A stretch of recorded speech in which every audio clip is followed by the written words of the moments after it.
Bridget Stanford, a brilliant physicist and astrophysicist, was a woman consumed by her fascination with the concept of time travel. Her laboratory was a hub of ceaseless activity, a place where her unrelenting determination had driven her to the brink of discovery.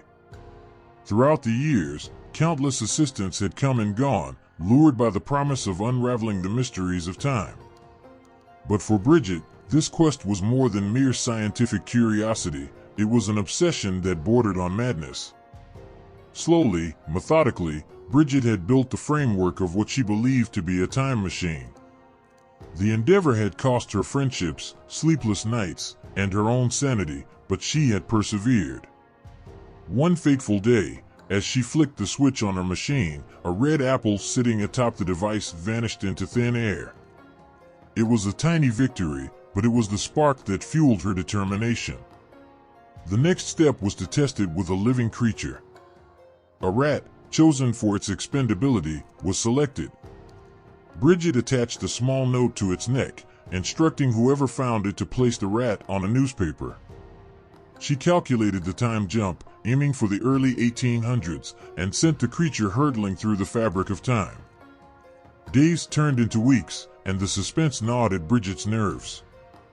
She scoured old newspapers for any mention of the rat's reappearance, but found nothing. Her anxiety grew, but then one day, something extraordinary happened.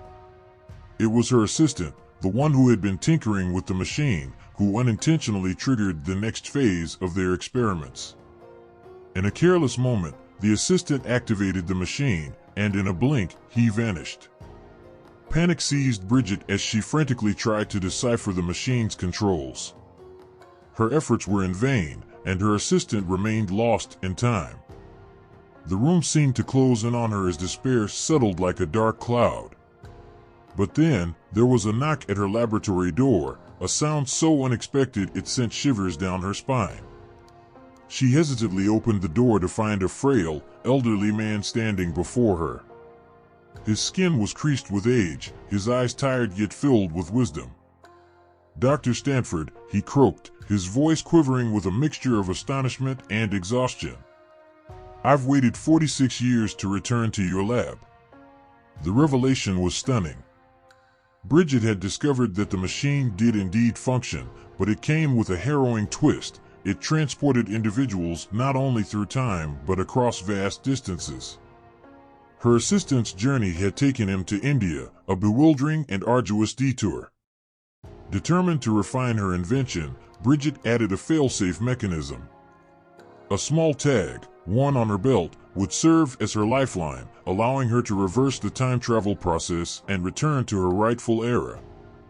It was her only way to escape the cruel clutches of history. Despite the potential dangers, Bridget's relentless ambition led her to become her own guinea pig. The world cautioned her against the folly of her experiment, but she was resolute. The switch was set, the date was dialed back to the 1800s, and with an anxious heart, she triggered the machine. The room erupted in a cacophony of noise. Rays and actuators whirred to life, lights blazed, and switches flickered wildly. Bridget felt herself being ripped from the present and hurled into the unknown. She materialized in an alleyway, her surroundings cloaked in darkness. The cobblestone street beneath her feet was slick with filth, and the acrid scent of excrement hung heavy in the air. Drunken laughter echoed in the distance, and the shadows seemed to dance with ominous life. She surmised she was somewhere in Europe, but the specifics eluded her. Suddenly, a dark figure brushed past her, causing her to recoil. Panic coursed through her veins as the figure grabbed her with a cold, merciless grip. Her voice trembled as she spoke, "I am Bridget Stanford." "Who are you?" The man, his face obscured by shadows, lifted a gleaming knife. In the dim light, his features became slightly clearer, revealing a sinister smile. "They call me Jack," he hissed, "Jack the Reaper." Before Bridget could react, the blade descended, plunging into her chest. Agonizing pain coursed through her, and her vision blurred. As the darkness closed in around her, she heard Jack's chilling laughter, echoing in the alley like a sinister requiem. Bridget Stanford's quest for mastery over time had led her to a fate worse than death itself. For in this grotesque twist of temporal experimentation, she had discovered the true horrors that lurk beyond the veil of time, horrors that would haunt her for eternity. Bridget's consciousness teetered on the precipice of oblivion. Pain radiated from the wound in her chest, searing through her like fire. Jack the Reaper's malevolent grin remained etched in her mind as she drifted through the abyss. As the seconds stretched into minutes, Bridget's senses began to return. She was no longer in the dark, grimy alley. Instead, she found herself in a surreal dreamscape. Wisps of fog swirled around her, casting an eerie pallor over the surroundings. Gradually, her surroundings materialized into a nightmarish tableau. She stood at the edge of a vast, desolate plain, devoid of life or color. The sky above was a tapestry of shifting shadows, and the ground seemed to undulate beneath her feet like a living, breathing entity. A chilling breeze whispered through the barren landscape, carrying with it faint echoes of torment and despair.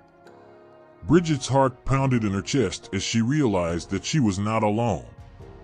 Figures, shadowy and indistinct, moved at the periphery of her vision, their mournful moans echoing through the emptiness. With each step, the ground seemed to pull her deeper into this twisted realm. Her footsteps left no mark, and her voice was swallowed by the oppressive silence. Panic clawed at her, threatening to consume her sanity. Suddenly, a ghastly figure emerged from the mist. It was Jack, his malevolence now magnified 100-fold. His eyes, hollow voids of darkness, bore into Bridget's soul. He beckoned to her with a skeletal hand, and she could do naught but follow. As they traversed the desolate expanse, Bridget became aware of others who suffered alongside her. Tormented souls writhed in eternal agony, their forms twisted and grotesque.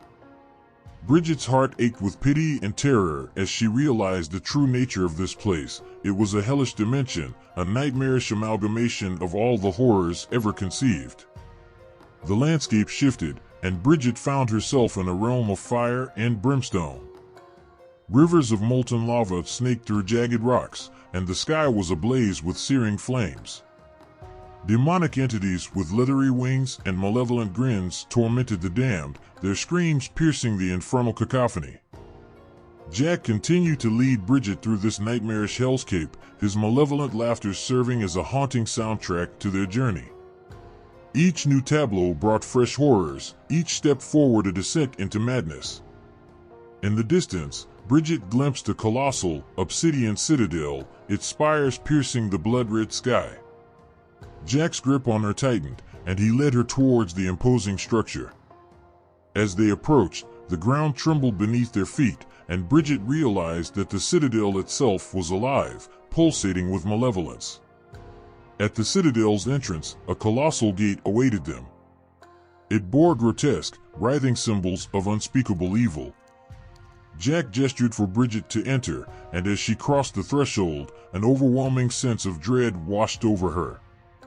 Within the citadel, Bridget's senses were bombarded by a maelstrom of horrors. Twisted corridors led to chambers of unspeakable torment, each occupied by grotesque, otherworldly beings. Bridget's mind reeled as she bore witness to the endless suffering of the damned. In the heart of the citadel, they reached a cavernous chamber, the epicenter of the nightmarish realm.